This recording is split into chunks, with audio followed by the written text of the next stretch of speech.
I don't sit around and wait for life to happen, I go make things happen. And sometimes I find myself sitting around and waiting for the phone to ring or something, but I'll get up and make it happen.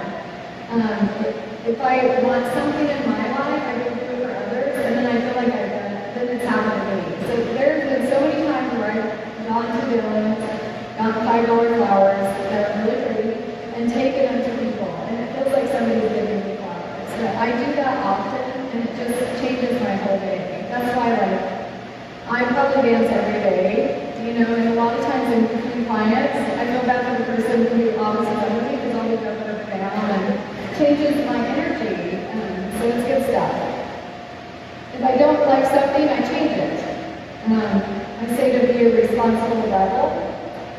My day started off hearing my dad say, it's a good day today, and who's in charge of you? To which I would say, I am. So he taught us extreme ownership at a young age, and we take it. And then life is so much easier when you say, oh, that's on me, or that part's on me. Of course, not everything that happens to you is because of you, but probably 99% of it. So, yeah, be a responsible rebel.